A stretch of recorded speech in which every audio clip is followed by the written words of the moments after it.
హ్యాండ్‌కి ఇలాగ పోట్లీ బాల్స్ అనేది లోడింగ్ పద్ధతిలో ఎలా చేసుకోవాలో చూద్దామండి.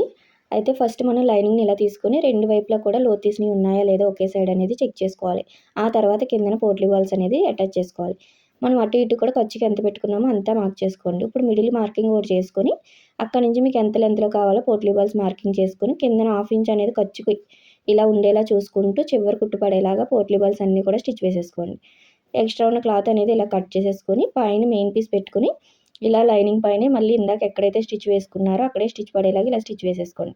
చూసారు కదా, ఇలా ఓపెన్ చేసుకొని మళ్ళీ లైనింగ్ పైన చివరి కుట్టు పడేలాగా ఇలా స్టిచ్ వేసుకొని పైకి తీసుకున్న తర్వాత ఈ చివర కూడా ఒక కుట్టు అనేది వేసుకోండి. మనకి స్టిఫ్‌గా ఉంటుంది. చూసారు కదా, ఇలా రెడీ చేసేసుకున్నాక లోపల కూడా చుట్టూ పాదం ఖర్చు ఉండేలాగా ఇలా జాయింట్ చేసుకొని కట్ చేసుకోండి. ఇలా 2 కూడా రెడీ చేసుకున్నాను. చూసారు కదా, 2 లోతు తీసినవి అనేది ఒక సైడ్‌కే రావాలి. ఇలా వస్తేనే మనం కరెక్ట్‌గా జాయింట్ చేసినట్టు. ఇలా లోడింగ్ పద్ధతిలో రెడీ అయిపోతుందండి. నెక్‌కి తగ్గట్టు ఇలాంటి మోడల్స్ వేసుకోండి.